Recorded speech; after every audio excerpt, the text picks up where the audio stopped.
Muy buenas tardes a todos nuestros amigos y amigas y hermanos, hermanas en Cristo que sintonizan una vez más el programa del Evangelio de Cristo a través de la Biblia.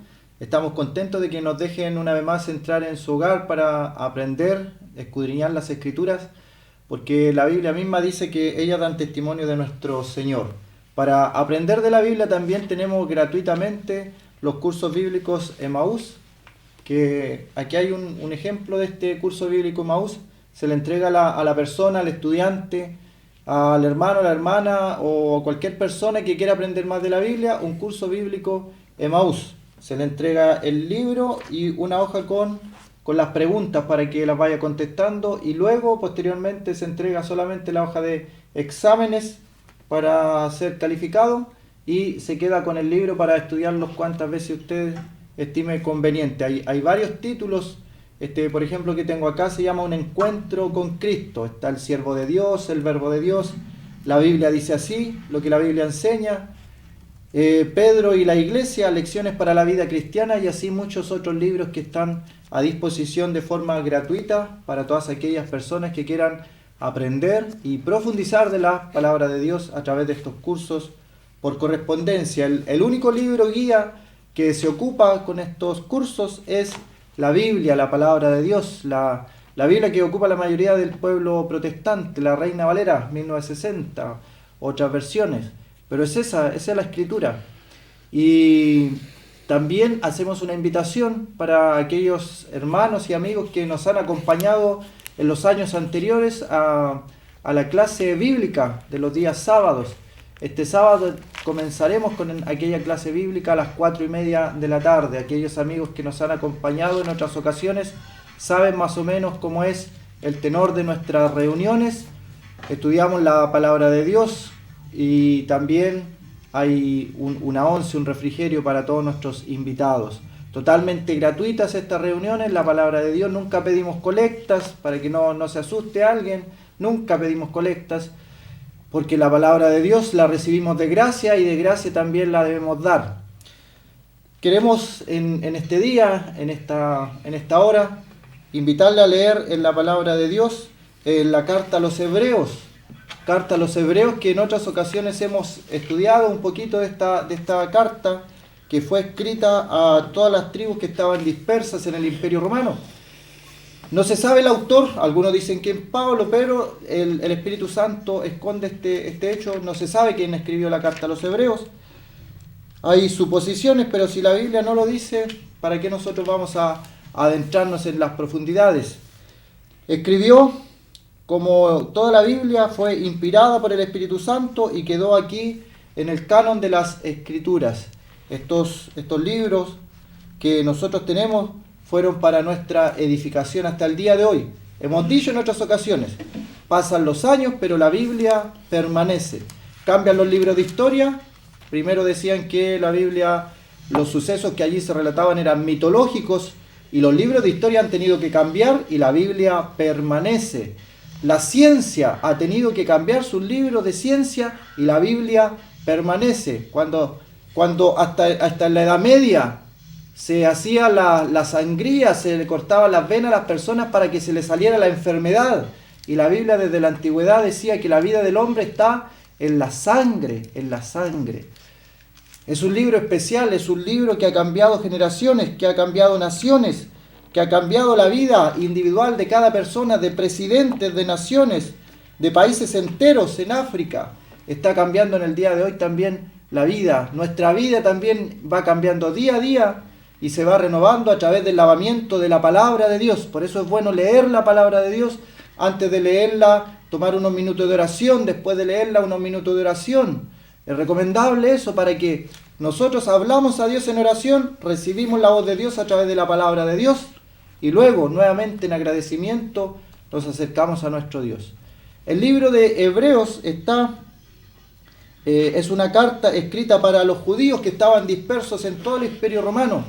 Y ellos tenían muchas costumbres, muchas tradiciones, mucha religiosidad. Y el autor de esta carta les va diciendo, en primer lugar, que el Señor Jesucristo es superior a cualquier cosa que ellos hayan conocido, es superior a todos los ángeles, es superior a Moisés, es superior a Josué, es superior a todos los becerros engordados y todos los sacrificios que se hacían en la antigüedad.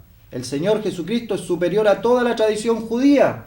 Y nosotros no somos judíos, somos la iglesia, el pueblo de Dios. Nada que ver que guardemos tradiciones y costumbres judías. Por eso no estamos con el gorrito aquí tampoco. Y no estamos sacrificando corderos, porque el Señor dijo que Él era el Cordero de Dios que quita el pecado del mundo. Así que el escritor a los Hebreos profundizará un poco más en esto en el capítulo 9, hablando acerca de los sacrificios. Y en uno de estos versículos habla algo que a mí me llama mucho la atención y ha servido mucho también para mi vida espiritual, lo comparto con los oyentes. Dice que el capítulo 9, el verso 13, porque si la sangre de los toros y de los machos cabríos y las cenizas de la becerra rociadas a los inmundos santifican para la purificación de la carne. Hebreos capítulo 9, versículo 14, vamos a leer ahora una pregunta. Atención a la pregunta. Dice, ¿cuánto más? La sangre de Cristo, el cual, mediante el Espíritu Eterno, se ofreció a sí mismo sin mancha a Dios, limpiará vuestras conciencias de obras muertas para que sirváis al Dios vivo. Es una pregunta interesante. El mensaje en el día de hoy lo quiero enfocar a ciertas personas, porque el Señor Jesucristo trajo un evangelio y en el tiempo del Señor Jesucristo Él lo presentó a la multitud, a la multitud despreciada. Podríamos decir en el día de hoy a los pobres de este mundo, a los despreciados, a los desechados de este mundo, a los que los religiosos habían dejado de lado porque no le daban ningún sustento económico. Era gente que no tenía dinero, que no tenía acceso a la educación, que no tenía ninguna de las cosas que estos fariseos, escribas y mundo religioso judío buscaban. Entonces el Señor le habla a ellos y también hay otra clase de personas a las cuales le habla el Señor. Tenemos el caso de Nicodemo, tenemos el caso de José de Arimatea. Son personas buenas a la sociedad, personas sabias, personas justas a vista de la sociedad. Y es a esas personas que quiero dirigirme en esta tarde, porque muchas veces cuando se predica y predicamos el Evangelio, que el Señor vino al mundo a salvar a los pecadores, de los cuales yo soy el primero, obviamente, decimos al pecador que está en los vicios, en los delitos, en los pecados, en el barro cenagoso de este mundo. Pero ¿qué pasa de aquella persona que nunca ha cometido un crimen? ¿Qué pasa de aquella persona que nunca ha tenido un vicio? ¿Qué pasa de aquella persona que nunca le ha hecho mal a nadie? ¿Acaso esa persona irá igualmente al infierno como los viciosos, pecadores, fornicarios, adúlteros? Y la verdad, según la Biblia, también va a ir a ese lugar. Porque el Señor también juzga los pensamientos y las intenciones de nuestro corazón. Y eso es interesante, que no todo el mundo lo sabe. Hay personas que cuando hablan de pecadores y cuando hablan de pecado, en su mente piensan en aquellos que están en las cárceles. En su mente piensa en aquellos que están en los vicios. En su mente piensan en aquellos que pierden su vida en las discotecas, en las fiestas, en los fines de semana, en las borracheras, en las embriagueces. Cuando se habla de pecador, Jesús vino a salvar a los pecadores, esa gente piensa, qué bueno que Jesús haya venido a esa gente, pero nunca se considera a sí mismo. Pero la Biblia enseña que el Señor escudriña tu mente y tu corazón. Y por eso es que este pasaje tiene importancia, porque la sangre del Señor Jesucristo vino a salvar a los pecadores y proveyó la sangre como limpieza para nuestra alma de aquellos vicios que teníamos, de aquella inmundicia que teníamos en nuestra vida. Pero ¿qué pasa con aquel que no ha cometido pecados, que no ha cometido crímenes, que no ha cometido ninguna cosa mala ante la sociedad y piensa que está a cuenta con Dios. Debes saber, amigo mío, amiga mía, que el Señor va a juzgar la intención de su corazón. Que el Señor a usted, aunque nunca jamás en la vida le haya hecho mal a nadie, usted para Dios es un pecador perdido en sus delitos y pecados. ¿Dónde sale eso en la Escritura? Lo vamos a leer en Romanos, el capítulo 3. Para que cuando usted diga otra vez, pero si yo nunca he cometido un crimen, yo nunca le he hecho mal a nadie, yo nunca he dicho una grosería, yo nunca he dicho una mentira. Aunque no lo creo, que nunca haya en este mundo alguien que nunca haya dicho una mentira, le voy a dar la opción. Que usted me dice, nunca he mentido, nunca he dicho una grosería, ¿está bien? ¿Está bien? Si usted lo dice, pero ¿qué dice la Escritura? Romanos 3:10 dice, como está escrito, no hay justo ni aun uno. Por lo tanto, cuando usted diga, yo soy justo, yo hago el bien a los demás, yo trato de ayudar a todo el mundo que puedo, lo ayudo. ¿Qué dice la Escritura? No hay justo ni aun uno. No hay quien entienda. Romanos 3, capítulo 3, versículo 11. No hay quien entienda, no hay quien busque a Dios. ¿Qué hay de aquellas personas que dicen, ¿sabe qué?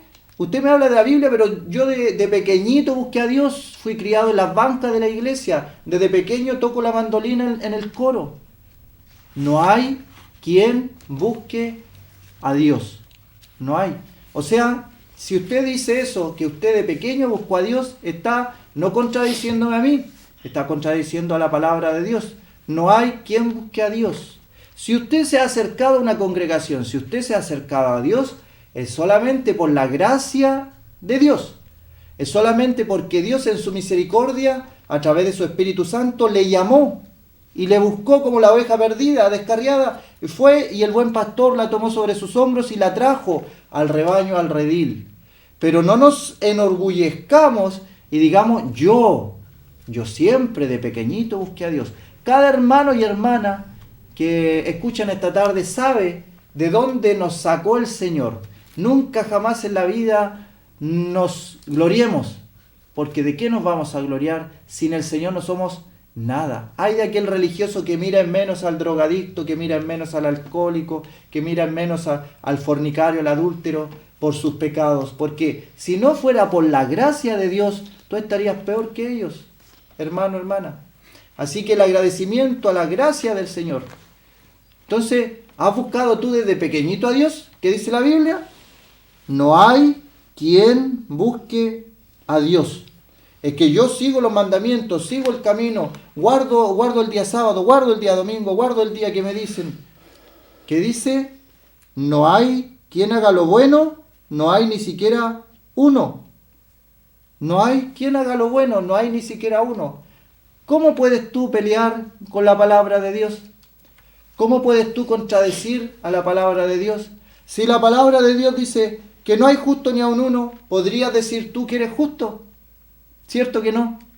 ¿Cierto que no? Si la palabra dice que no hay quien busque a Dios, ¿podrías decir tú, yo desde pequeño busqué a Dios, en mi juventud busqué a Dios, yo sentí el llamado y busqué a Dios por mis fuerzas? Somos llamados por el Señor y cuando vamos y acudimos al Señor es porque el Espíritu nos mueve. Pero nadie jamás piense que por su propia voluntad va a alcanzar el cielo, va a alcanzar la salvación, va a alcanzar la vida eterna.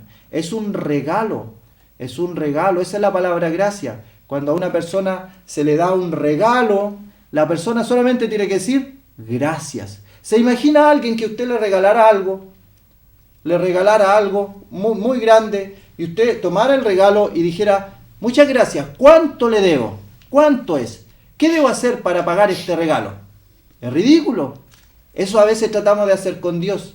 Cuando se le dice al pecador que venga al Señor, que reciba este regalo de la salvación y la gente dice, bueno, ¿qué debo hacer? ¿Dónde debo ir a la procesión? ¿Dónde debo ir a caminar? ¿Cuántos rezos debo hacer? ¿Cuántas oraciones debo hacer?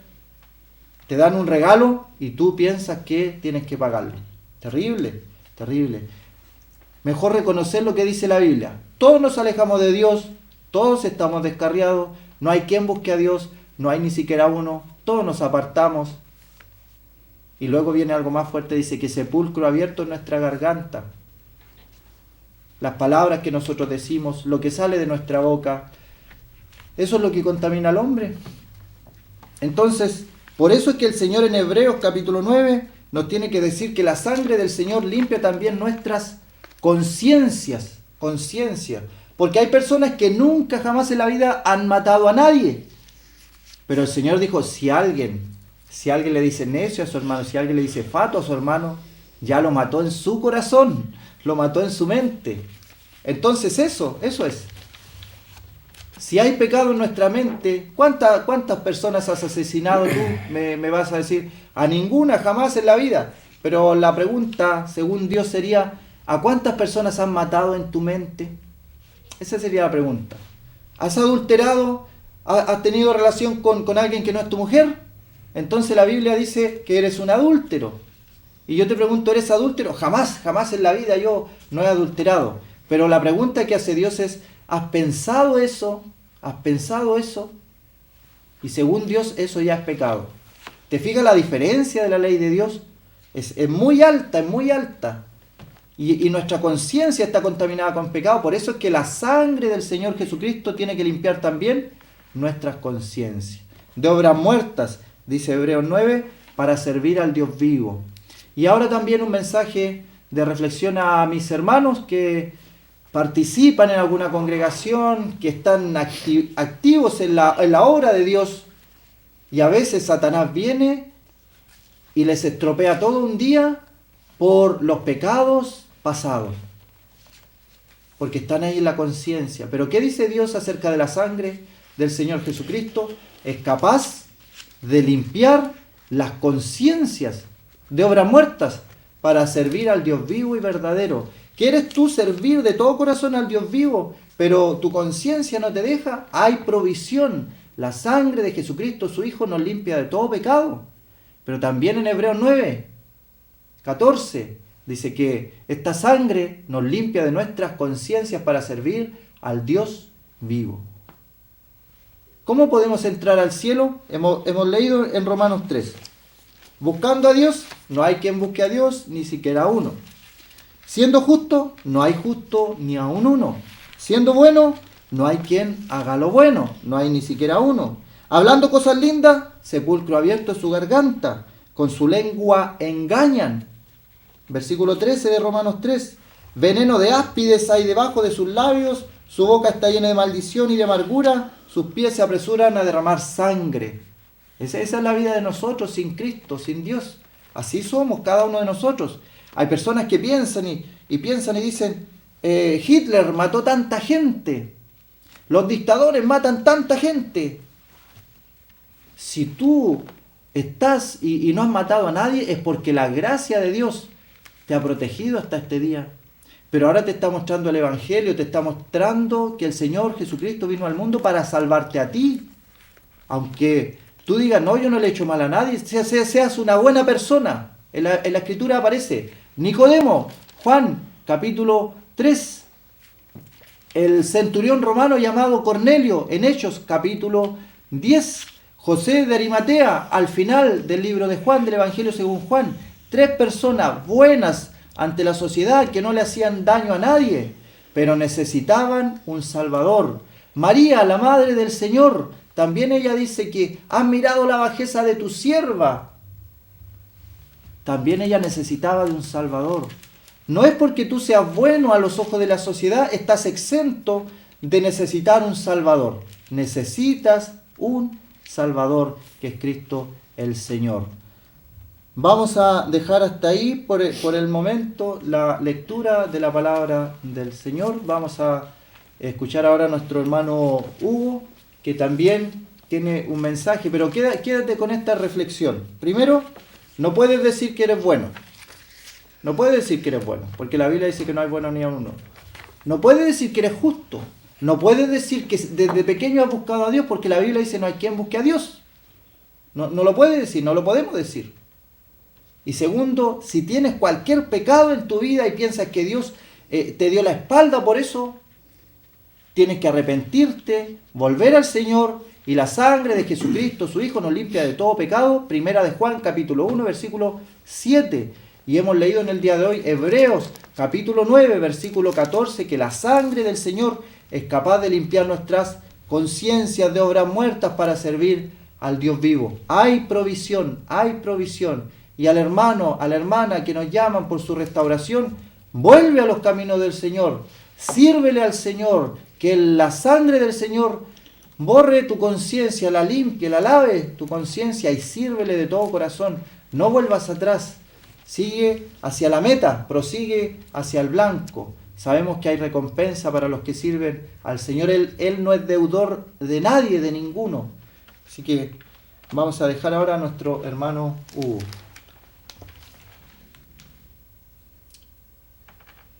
Muy buenas tardes a todos, nuevamente. Gracias por estar junto a nosotros en esta tarde de lluvia, y también le invitamos a abrir la palabra del Señor, como ya la tenía abierta. Le invitamos que vayamos al libro de los Salmos, las alabanzas del pueblo de Israel hacia Dios, las oraciones con música, también llamadas. Así que vamos al libro de los Salmos, al capítulo 6. Al libro de los Salmos, en el capítulo 6, le invitamos a que nos acompañe en la lectura de la palabra del Señor. ¿La encontró? Vamos a darle lectura a la palabra del Señor. El verso 1. Jehová, no me reprendas en tu enojo, ni me castigues con tu ira. Ten misericordia de mí, oh Jehová, porque estoy enfermo. Sáname, oh Jehová, porque mis huesos se estremecen. Mi alma también está muy turbada. ¿Y tú, Jehová, hasta cuándo? Vuélvete, oh Jehová, libra mi alma. Sálvame por tu misericordia, porque en la muerte no hay memoria de ti. En el Seol, ¿quién te alabará? El verso 6. Me he consumido a fuerza de gemir. Todas las noches inundo de llanto mi lecho. Riego mi cama con mis lágrimas. Mis ojos están gastados de sufrir. Se han envejecido a causa de mis angustiadores. Verso 8. Apartaos de mí, todos los hacedores de iniquidad, porque Jehová ha oído la voz de mi lloro. Jehová ha oído mi ruego. Ha recibido Jehová mi oración. Se avergonzarán y se turbarán mucho todos mis enemigos. Se volverán y serán avergonzados de repente. En el encabezamiento dice que al músico principal en Nejinot sobre Seminit, Salmo de David. Era tocado con instrumentos de cuerda, eso quiere decir Nejinot, y Seminit, un instrumento musical con 8 cuerdas, o ser tocado en la nota musical octava. Algo andaba mal en el rey David. Algún problema tenía el rey David. Por lo que hemos leído en el libro de Samuel, sabemos que él tuvo problemas y dificultad. Sabemos que él tuvo problemas muy grandes. No sabemos si este salmo fue escrito por eso, pero lo que sí sabemos es que él tuvo problemas. Anduvo muy mal espiritualmente. Anduvo con mucha dificultad, con mucho problema.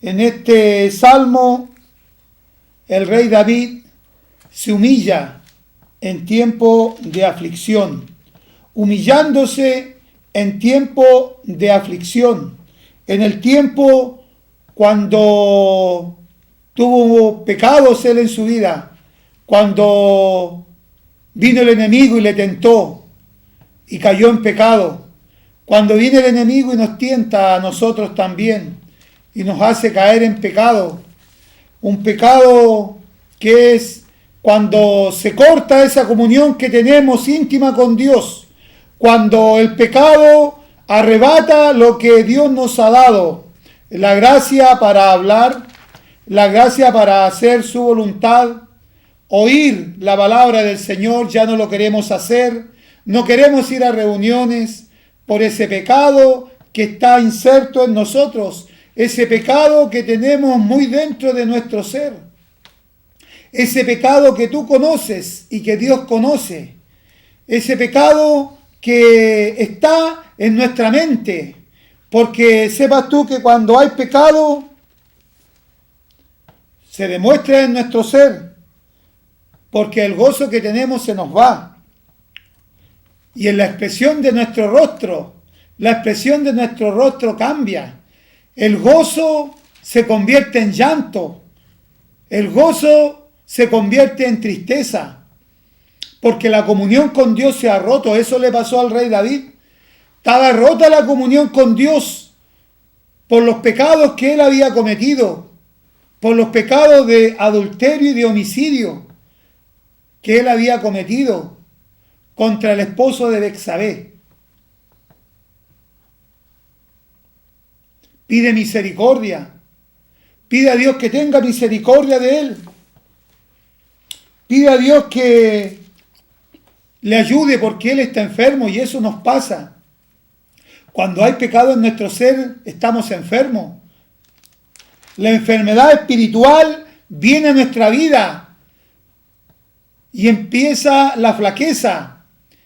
Empezamos a adelgazarnos espiritualmente porque, como dije anteriormente, la comunión con Dios se ha roto y ya no es lo mismo. No es lo mismo que teníamos antes, porque hay algo que se interpone entre la oración que teníamos antes y Dios. Ya no nos dan ganas de orar. Ya no podemos arrodillarnos y orar. Ya no podemos clamarle a nuestro Dios porque nos da vergüenza. Tenemos algo tan arraigado en nosotros que tenemos una vergüenza, tenemos un miedo. Tenemos miedo de hablarle a Dios porque ni la voz nos sale. Porque hay ese pecado que está en nosotros que nos impide acercarnos a Dios. Eso es lo que le pasaba al rey David. Y él pedía misericordia y le decía a Dios que le sanara porque sus huesos te estremecen. Todo nuestro ser se estremece cuando pecamos. ¿Por qué? Porque Dios nos creó para tener comunión con Él. Y mi alma está muy turbada. Nuestra alma se turba. Nuestra alma no sabe cuál es el centro. No sabemos qué hacer. No sabemos cómo hacerlo para pedir a Dios que nos perdone aquel pecado que hemos cometido. ¿Y tú, Jehová, hasta cuándo? ¿Hasta cuándo espera Dios que yo me arrepienta? ¿Hasta cuándo? ¿Hasta cuándo? ¿Hasta cuándo espera Dios que yo me arrepienta? ¿Hasta cuándo vas a esperar para arrepentirte? ¿Hasta cuándo vas a esperar para pedirle a Dios perdón por aquel pecado que hayamos cometido? ¿Hasta cuándo? ¿Cuándo le pediremos a Dios perdón por nuestro pecado?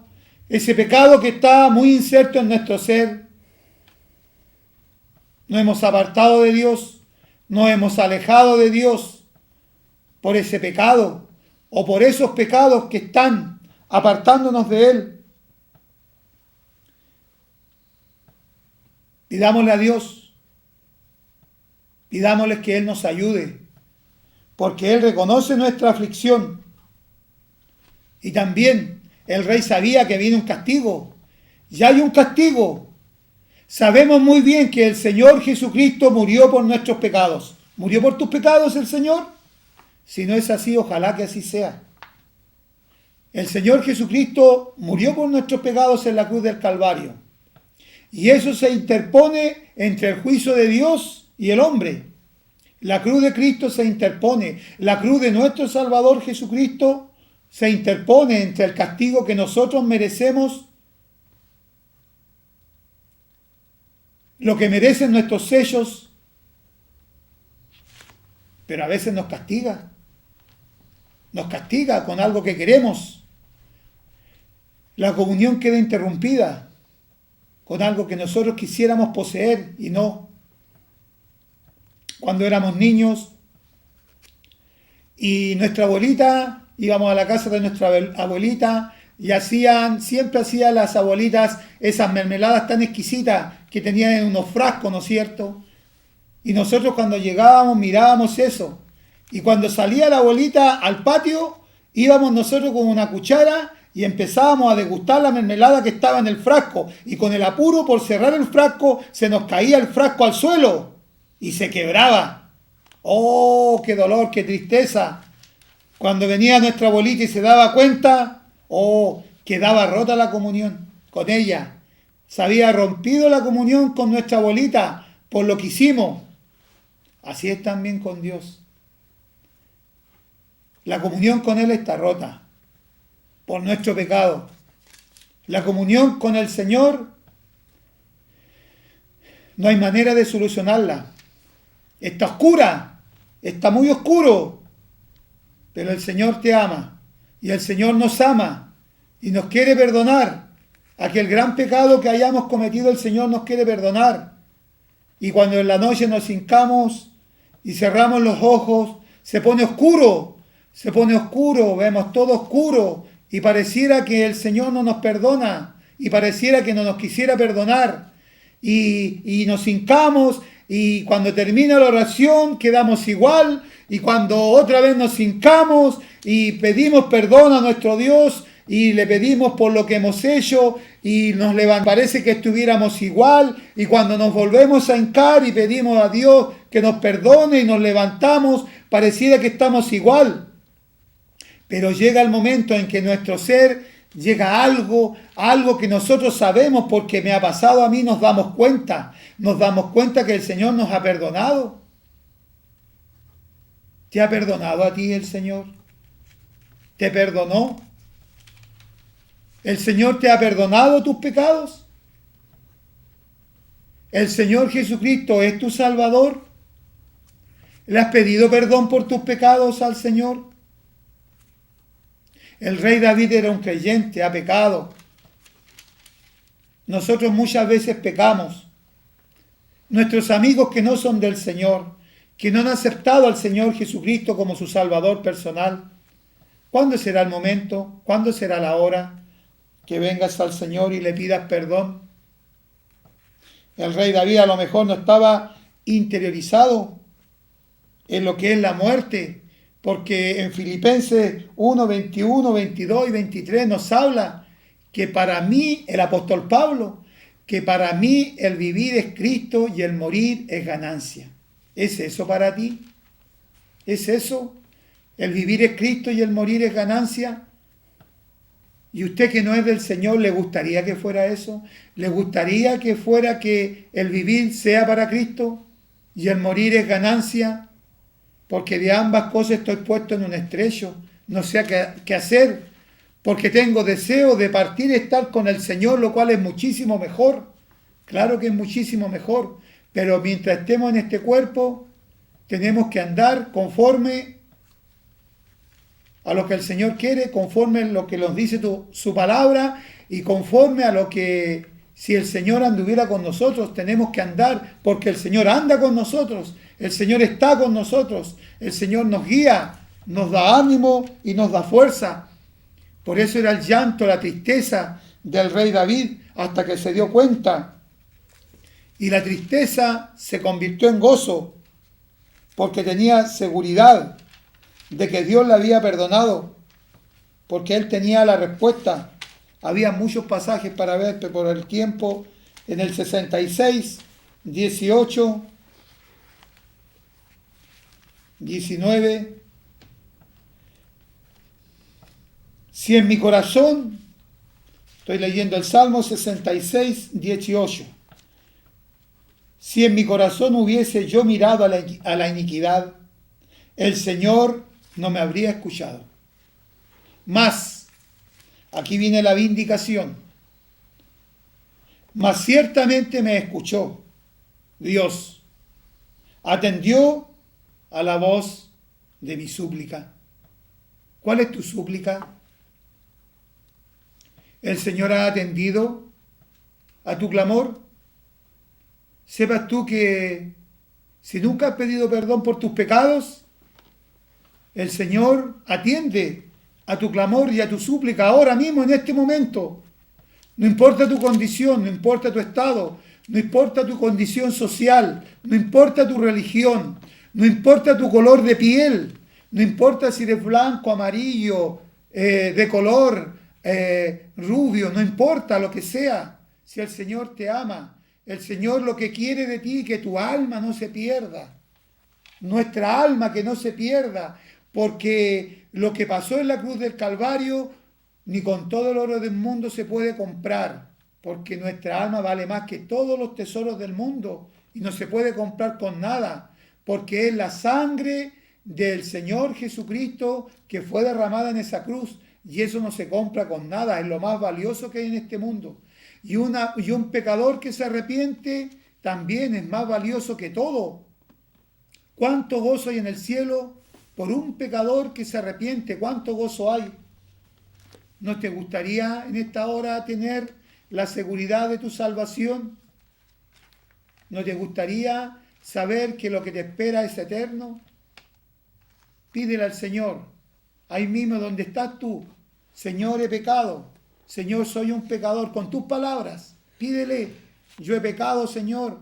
Derrama tu corazón delante de Dios y Él te va a perdonar.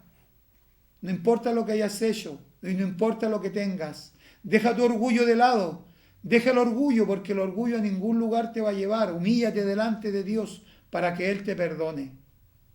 Esperamos que esta sea la tarde en que tengas un encuentro personal con el Señor. Vamos a ir a escuchar un himno y después va a quedar con nosotros nuestro querido hermano don Luis Sánchez. Nación gloriosa, tengo yo en el cielo, donde las maldades nunca entrarán.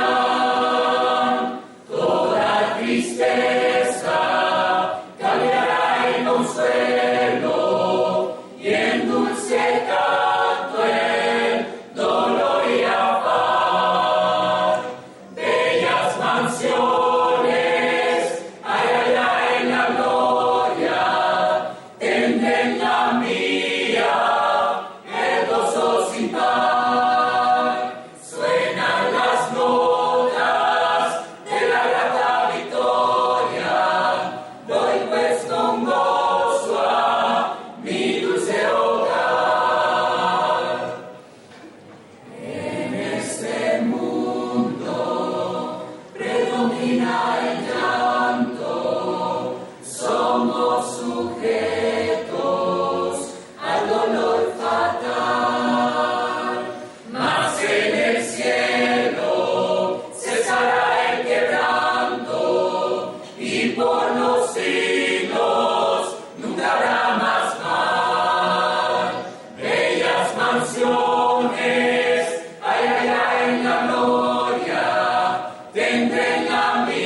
en la mía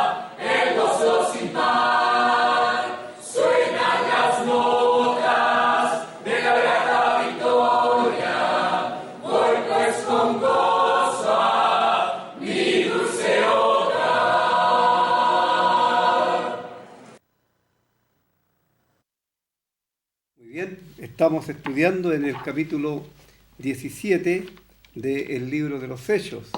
Una vez más queremos dar la bienvenida a nuestros amigos y hermanos que están en sintonía. Vamos a leer desde el versículo 26 en adelante, ya estamos por terminar con este capítulo. Dice: y de una sangre ha hecho todo el linaje de los hombres para que habiten sobre la faz de la tierra, y les ha prefijado el orden de los tiempos y los límites de su habitación, para que busquen a Dios, si en alguna manera palpando puedan hallarle, aunque ciertamente no está lejos de cada uno de nosotros, porque en él vivimos y nos movemos y somos, como algunos de vuestros propios poetas también han dicho, porque linaje suyo somos.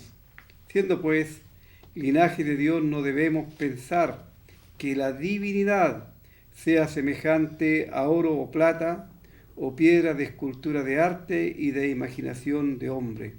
Pero Dios, habiendo pasado por alto los tiempos de esta ignorancia, ahora manda a todos los hombres en todo lugar que se arrepientan, por cuanto ha establecido un día en el cual juzgará al mundo con justicia por aquel varón, a quien designó, dando fe a todos con haberle levantado de los muertos. Pero cuando oyeron lo de la resurrección de los muertos, unos se burlaban y otros decían: ya te oiremos acerca de esto otra vez. Así Pablo salió de en medio de ellos, mas algunos creyeron, juntándose con él, entre los cuales estaba Dionisio el Areopagita, una mujer llamada Dámaris, y otros con ellos. Muy bien, como hemos estado mencionando en este capítulo, el apóstol Pablo se encuentra en Atenas, que es la cuna de las artes y la cultura de aquellos tiempos. Allí estaban las grandes maravillas del mundo, las estatuas de mármol, y mucha belleza había allí, y también estaban hombres como aquellos grandes pensadores que vivían en aquel tiempo, y Pablo llega predicando el Evangelio a una ciudad que estaba entregada completamente a la idolatría. Se dice que allí en Atenas había más ídolos que hombres habitando en la ciudad. Muchos altares con muchas estatuas de madera, de piedra, de oro, estaban allí. Todos eran esculturas que habían sido fabricadas por ellos mismos y que sin darse cuenta le rendían pleitesía. Entonces, cuando escuchan hablar a Pablo, ellos inmediatamente quieren saber de qué se trataba esta nueva enseñanza que estaba trayendo Pablo, y lo llevan allí a lo que es conocido como la colina de Marte, al Areópago, un lugar donde se reunía allí una gran cantidad de personas, que era esto un estrado judicial, pero en esta ocasión era para saber lo que Pablo estaba enseñando. Y como ya hemos mencionado, Pablo ha hecho la gran diferencia entre lo que eran los ídolos que ellos tenían y a los cuales ellos rendían pleitesía y adoraban, con el Dios único y verdadero. Como vimos, los ídolos necesitaban de la atención del hombre.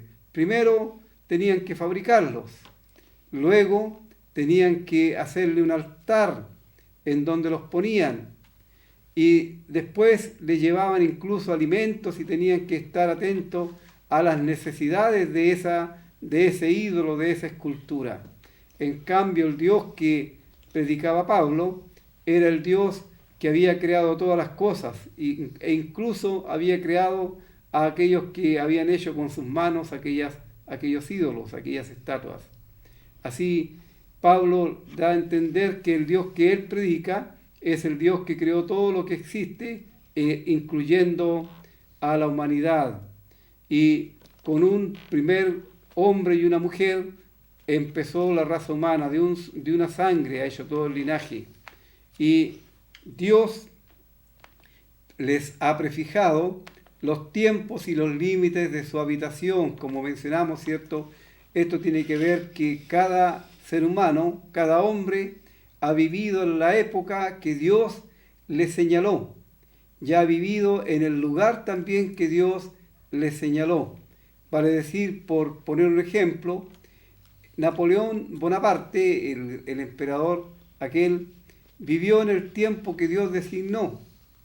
Y vivió allí en Francia en el tiempo, en el lugar que Dios le asignó. Y vivió los años que Dios determinó que debía vivir en este mundo. Así, ese es el Dios eterno, el Dios que tiene en su mano el control de todo, el control de nuestra vida, y los creyentes sabemos y no creemos ni en la buena y mala suerte como la mayoría de la gente, sino sabemos que todas aquellas cosas que nos acontecen es porque Dios lo permite y Dios así lo ha determinado. Así nosotros siempre vamos a tener en nuestra mente, en nuestra conciencia, que de Dios tenemos que recibir también tanto lo bueno como lo malo. Porque nadie puede decir que ocurrió algo en la vida nuestra que Dios no haya permitido. Así, Pablo dice que la razón por la cual Dios ha creado a la humanidad era para que vivieran felices eternamente, pero al desobedecer la voz de Dios y aceptar la voz de Satanás, el hombre a sí mismo se condenó y quiso traer para él y para toda la descendencia esto que nosotros conocemos hoy, la destitución de la gloria de Dios, estando viviendo muertos en delitos y pecados. Pero Dios quiere volver a la comunión al hombre con Él, o al ser humano con Él. Así, Él ha dejado testimonio en toda la creación, y el hombre que espiritualmente está ciego puede palpar en todo lo que es la creación y la naturaleza la existencia de Dios, y así de esta forma hallarle. ¿Por qué? Porque Pablo dice que en este Dios vivimos, nos movemos y somos, o sea, nosotros existimos solamente por el amor, la misericordia y la gracia de Dios. Y vivimos y somos. Él nos da todas las cosas que nosotros necesitamos. E incluso Pablo cita las palabras de uno de sus propios poetas. Dice, porque algunos de vuestros propios poetas también han dicho, porque linaje suyo somos. Y no es que Pablo esté enseñando que el hombre es linaje de Dios, vale decir que Dios es el Padre de todos los hombres y que todos los hombres somos hermanos. No, esa no es la enseñanza acá. Lo que está diciendo Pablo es que todos hemos salido cual creación de las manos de Dios. Los ídolos y el hombre, eso sí, son linaje, porque han salido de la mano y de la inteligencia del hombre. En cambio, nosotros los seres humanos hemos salido directamente cual creación de la mano de Dios. Y para llegar a ser hechos hijos de Dios, tenemos que recibir a Cristo como nuestro personal e individual Salvador, tal como lo dice el apóstol Juan cuando él escribe su evangelio en el primer capítulo. A los que le recibieron, a ellos, dice, les dio el derecho, les dio la potestad, el poder de ser llamados hijos de Dios. Así todos los hombres no somos hijos de Dios, sino llegamos a ser hijos de Dios mediante la fe en el Señor Jesucristo.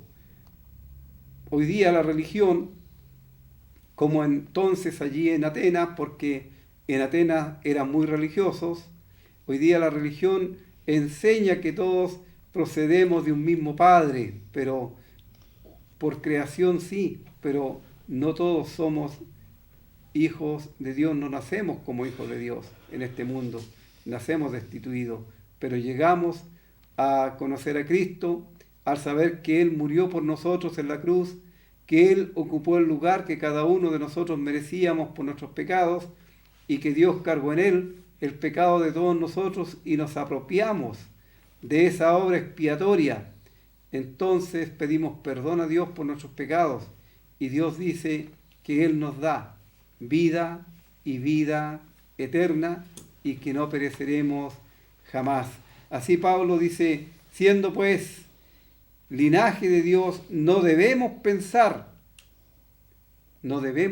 porque sí se puede pensar, pero no se debe imaginar, no se debe pensar que la divinidad, vale decir que Dios, sea semejante a oro o plata o piedras de escultura de arte y de imaginación de hombre. Hoy por hoy, en el mundo en que vivimos, incluso muchos que pretenden predicar el Evangelio de Cristo, aunque esto lo había mencionado antes, lo voy a volver a mencionar,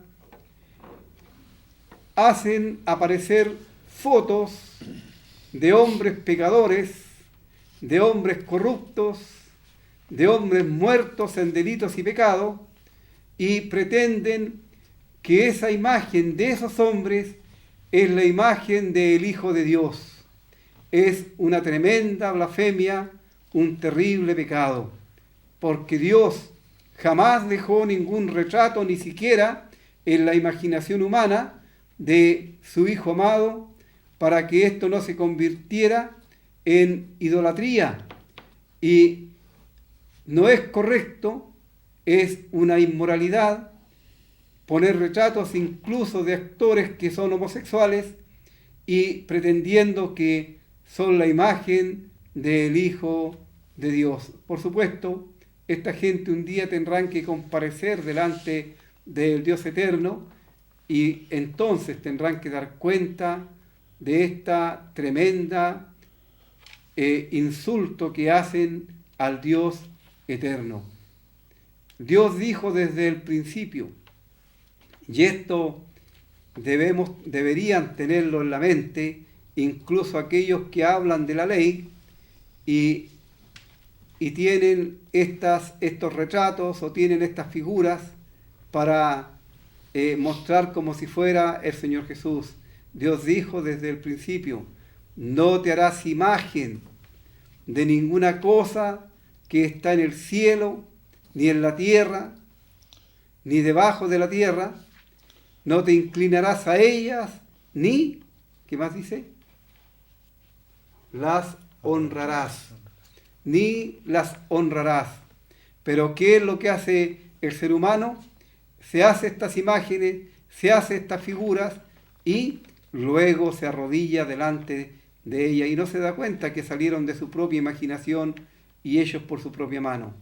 Como leíamos el jueves pasado, Dios reprendió a Israel por esto mismo, porque ellos tomaban un trozo de madera, un palo, con la mitad de ese palo se hacían fuego, cocían carne, se hacían un asado, y con lo que restaba de eso, con lo que no se alcanzaba a consumir de la madera, ellos hacían una figura, un ídolo, y enseguida le decían, tú eres mi Dios. Y le clamaban, qué absurdo realmente, realmente un absurdo increíble. Una estatua de piedra, de lo que sea, nunca va a escuchar, aun cuando el ser humano quede ronco tratando de hablarle, si no tienen oídos, son una piedra nomás que se le dio una forma de algo, o un trozo de madera, o un pedazo de metal, al cual se le dio forma de algo. No tiene que ver con el Dios eterno, con el Dios del cielo. Así dice el apóstol, no debemos pensar que la divinidad sea semejante a oro o plata o piedra de escultura de arte y de imaginación de hombre. Y aquí viene un cambio.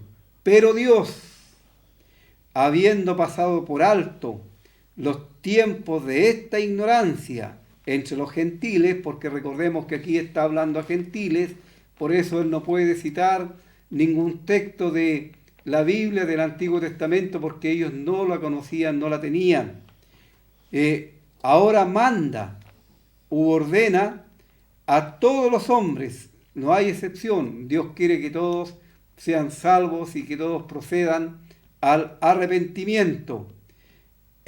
A todos los hombres en todo lugar, vale decir, en el país, en la ciudad, en el pueblo donde se encuentre el ser humano, Dios le manda que se arrepienta, que den media vuelta, ya que van en dirección a la condenación eterna, que hagan un giro de 180 grados y se vuelvan. Vuélvete por el camino por donde te has ido, dice Dios, hablando por profeta Jeremías en el capítulo 31. Vuélvete. ¿Hasta cuándo andarás errante? ¿Hasta cuándo irás en esa dirección que te lleva a la condenación eterna? Dios quiere, amigo mío, salvarte. Dios te ama de tal manera.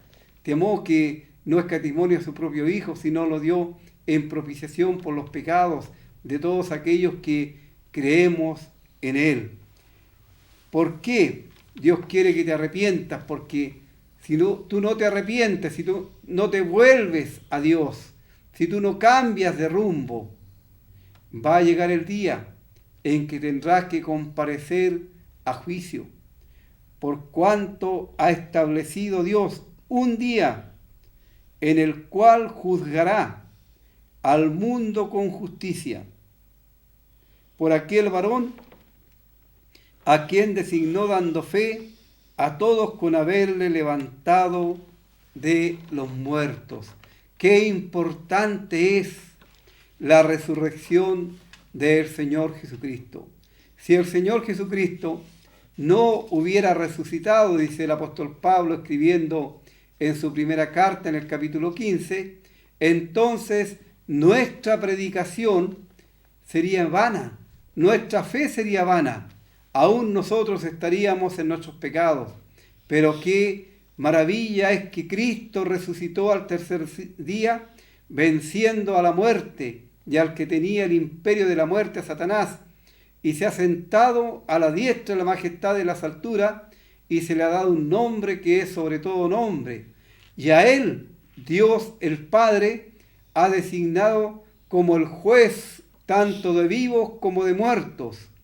Y va a llegar el día en que todos aquellos que se negaron a escuchar el mensaje de salvación, que se negaron a escuchar la voz del Señor cuando les llamaba con amor, con aprecio, con cariño, para que vinieran a Él para darles vida eterna, se van a presentar delante de Él, pero ya no como el que ofrece salvación, no como aquel que en su paciencia está esperando al ser humano que se vuelva a Él arrepentido, que confiese sus pecados y se vuelva a Él, porque el único que puede perdonar pecados es Dios, y al único que se le deben confesar los pecados es a Dios, a nadie más, a nadie más. Y todos aquellos que no quieran hacer esto, un día van a comparecer delante del Señor Jesús, cuando aquel gran trono blanco sea levantado, y que allí el juez va a ser el mismo Jesús que murió en la cruz, aquel que para salvarte, querido amigo, puso su vida en expiación por tus pecados, el mismo que enmudeció y no abrió su boca, sino para lo único que la abrió fue para decir: Padre, perdónales porque no saben lo que hacen.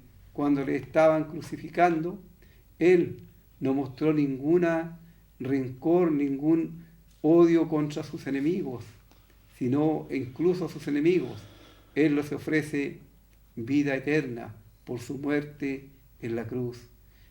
El mismo que tiene las marcas de los clavos en sus manos, en sus pies, que tiene la marca de la lanza con la cual el soldado abrió su costado, es el mismo el que va a estar allí como juez justo, para que tú tengas que ser juzgado por las cosas que has hecho en tu vida. Amigo, ¿por qué no vienes al Señor? ¿Por qué no escapas de este juicio condenatorio? Porque todos los que se presenten en aquella ocasión ante el gran trono blanco, ninguno va a escapar. Todos van a ir a la condenación eterna, porque en aquel juicio no se va a examinar si una persona realmente ha creído, sino son solamente los incrédulos, y se van a presentar tanto los reyes, emperadores, generales, como el mendigo que no quiso creer, no quiso rendir su vida al Señor Jesús. Él te invita, Él te llama, Él quiere ahora ser tu Salvador, Él quiere ahora darte vida eterna. ¿Por qué no vienes a Él? ¿Por qué rechazas la muerte de Cristo? ¿Por qué tienes por inmunda la sangre del pacto? Porque si tú le rechazas, si tú no crees en Él, es lo que estás haciendo de acuerdo a lo que la palabra de Dios nos enseña. Bueno, dice, por aquel varón, el Señor Jesús, aquel que levantó de los muertos. ¿Qué pasó con aquella gente, aquellos grandes filósofos, aquellos grandes hombres y mujeres cultas? Bueno, algunos se burlaron del mensaje, como hoy día también lo hacen. Pero otros creyeron. Y otros dijeron, bueno, hoy día no vamos a creer, pero tal vez otro día. Y desecharon la oportunidad que el Señor les dio. Pero otros la aprovecharon, como este hombre, el Areopagita Dionisio, que creyó, que recibió a Cristo como su Salvador personal. Esta mujer llamada Dámaris y otros que no se nombran sus nombres. Qué maravilloso es el resultado del anuncio del Evangelio. Siempre es lo mismo. Hay quienes creen y quienes rechazan. A los que creen, dice la palabra de Dios, que hay gozo en el cielo por un pecador que se arrepiente. Pero los que no creen ya son condenados por cuanto no quisieron creer en el nombre del unigénito Hijo de Dios. Cuando la ciencia, cuando los hombres de erudición se niegan a recibir el mensaje de salvación, ya no hay nada más que hacer. Y solamente volverse a aquellos que sí quieren escuchar la voz de Dios. Deseamos que ojalá tú la escuches en esta tarde y que te arrepientas y que vengas a Cristo ahora, porque no sabemos cuándo el Señor Jesús viene, pero sí sabemos que Él pronto va a venir a buscar el fruto de la aflicción de su alma, aun cuando algunos tienen la venida del Señor por tardanza, pero Él es paciente para con nosotros, porque no quiere que ninguno se pierda, no quiere que tú te pierdas, amigo mío, por eso te está dando este gran privilegio y oportunidad de escuchar su palabra. Deseamos que no la desaproveches. Vamos a escuchar otro himno antes de cerrar el programa.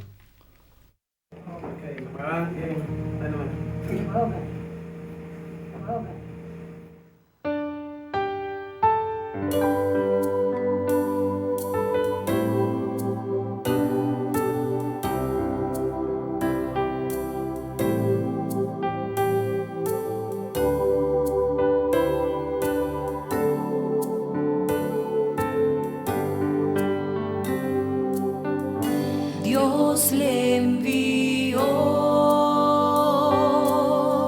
se llama Cristo, Él vino a amar y a perdonar, su vida dio para salvarnos.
las gracias a todos nuestros amigos, amigas que llamaron pidiendo la oración. El día miércoles se está orando en la congregación por ellos y también en las oraciones personales. Muy bien, muchas gracias y le invitamos para el próximo jueves para que nos acompañe. Y también le invitamos a nuestras reuniones mañana viernes, si el Señor aún no ha venido. Hay reunión a las 7 de la tarde, Ministerio de la Palabra del Señor, enseñanza de la Palabra del Señor. Esta reunión es de 7 a 8 de la tarde. Y este sábado comienzan, como dijo mi hermano Pedro, las clases bíblicas. Hay una reunión especial este día, sábado 16 de abril, a las 4:30 de la tarde. Así que están todos cordialmente invitados a las 4:30 de la tarde. Después habrá una pausa y después continúa la reunión 1 hora más. Así que están todos cordialmente invitados también para el día domingo a las 9:30 de la mañana, Cena del Señor, la reunión que hacemos los creyentes cada primer día de la semana, lo que está escrito en la palabra del Señor, los creyentes lo hacemos. Así que si usted quisiera venir a presenciar la Cena del Señor el día domingo, bienvenido sea a las 9:30. Y después se puede quedar para la escuela dominical a las 11:30 de la mañana. Escuela dominical, hay clase para niñitos, para jóvenes y también para adultos. Y por la tarde, a las 7 de la tarde, predicación del Evangelio. Y todo esto es en Pedro Aguirre Cerda 189, a 1 cuadra y un poquito más de la Plaza de Armas de Lota. Así que dicho esto, le invitamos también para el próximo jueves con su programa El Evangelio de Cristo a través de la Biblia. Muchas gracias.